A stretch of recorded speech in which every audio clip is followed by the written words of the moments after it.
Debt itu ditulis oleh Mas Tatang. Aku bekerja di salah satu perusahaan finance sebagai penagih. Orang-orang sering menyebutnya debt collector. Dulu aku ngobrol-ngobrol sama beberapa debt collector. Ketika saya ngobrol dan dengar, akhirnya muncul keinginan, wah ini kayaknya bagus nih untuk saya kembangkan jadi sebuah film. Nah, dari situlah akhirnya aku mencoba menulis ceritanya. Namaku Sugeng. Aku baru menikah 5 bulan yang lalu. Itu debt collector yang intinya dia berhati baik, dia berasal dari keluarga yang kurang mampu seperti itu. Sudah pulang, Mas?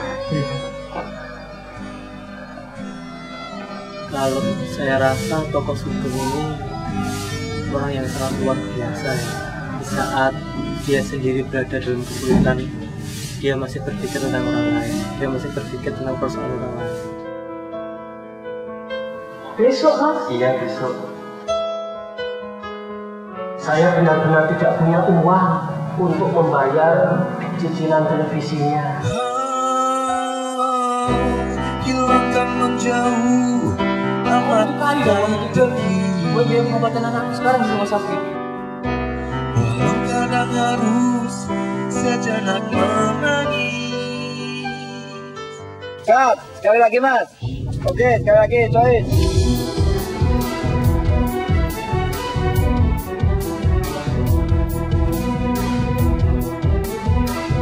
Kita punya hubungan teko. Terus nanti jalan gitu. Jalan sih di mobil. Nah.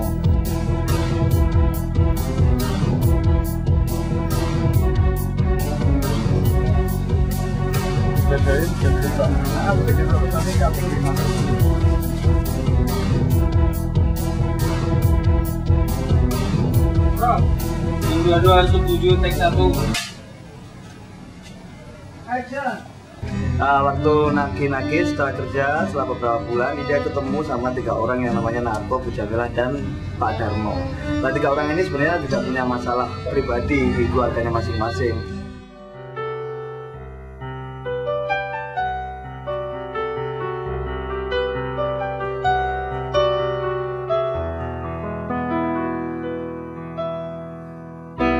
Tak akan selesai bersedih hati, dan di sini kita saling berbagi. Permasalahan tokoh Pak Darmo yang saya perankan adalah dia kredit sebuah televisi dan dia memiliki seorang anak kecil yang lagi senang-senangnya main sepeda dan seorang bapak yang sakit-sakitan. Televisinya yang dibeli dengan cara kredit itu akhirnya harus dijual padahal kreditnya belum selesai untuk membeli obat-obatan bagi bapaknya yang sakit.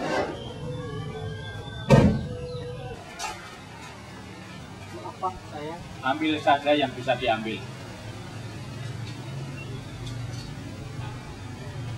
Saya pikir ini gambaran dari realitas kehidupan di Indonesia yang begitu banyak kemiskinan, tetapi kita tidak berusaha untuk menciptakan jiwa wirausaha atau bisnismen. Jadi mentalnya itu mental pegawai, nunggu. Jadi kalau tidak masuk ke negeri ya wes ngelokro, di PHK ngelokro. Padahal kita masih bisa fight, kita masih bisa mencoba bangkit dengan mental pengusaha tadi, berwirausaha. Pak, ada TV-nya, Pak? Mas, jangan sekarang toh, Mas. Mas Sugeng, apakah tidak ada jalan keluarnya lain lagi toh, Mas? Saya kan sudah bicarakan hal ini dari kemarin, Pak.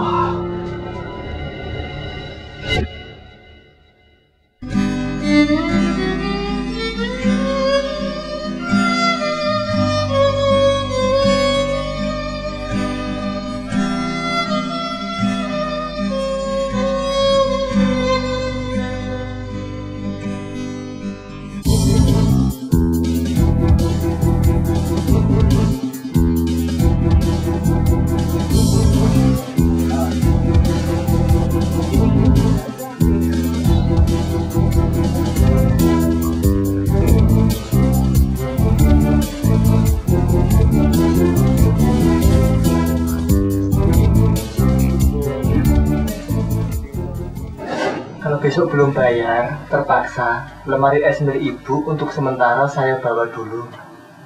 Besok, Mas? Iya, besok. Saya pulang dulu, Bu. Mari. Mari. Sangat bertanggung jawab terhadap pekerjaannya. Tapi Cuman kadang mungkin kan itu tekanan-tekanan yang membuat dia juga harus melakukan tugas dan pekerjaannya itu. ketika dia mengambil barang orang lain, tidak semata-mata dia atas tugas dari kantor, tapi ada kemudian dia bertanggung jawab juga terhadap nilai kemanusiaannya, sehingga dia memecahkan persoalan itu. Penuh dengan liku-liku bilang,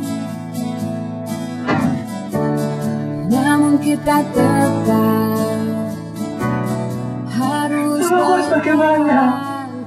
Oh, ibarat ada sakit. Bu Jamila mengandalkan hidupnya dengan lemari es. Pak Darmo, terus Pak Narko, kita. Udah lama. Ini konteks juga dengan bagaimana Sugeng berhasil melampaui dirinya, melampaui atas kepentingan dirinya untuk kepentingan orang lain.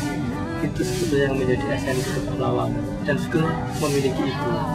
Ya sekarang ada kita lah, mari kita bagaimana lah saudara saling menghargai.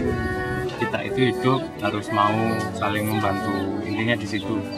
Pada intinya sama manusia tetap punya perasaan, punya hati nurani sih, yang yaitu di situ ada tenggang rasa, ada welas kasih, ada cinta kasih, itu pasti ada. Berani nggak di antara kita menjadi Sugeng?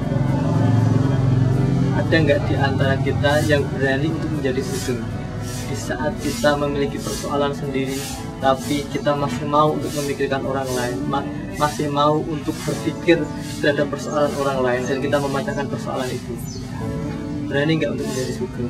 Itu pertanyaannya, itu persoalan yang harus kita jawab. mengulurkan tangannya, manusia diciptakan untuk saling berbagi, untuk saling memberi dengan hati nurani.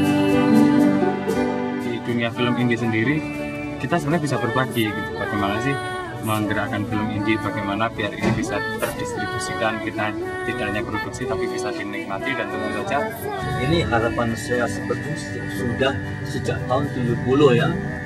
Saya masih berkecimpung dalam dunia film.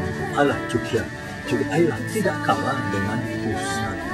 Jangan takut untuk membuat film Indonesia, apalagi dengan kita di Jogja ini. Ahli banyak, lokasi banyak, apapun bisa kita lakukan kalau kita yakin. dan harus tabah, harus kuat, telaten.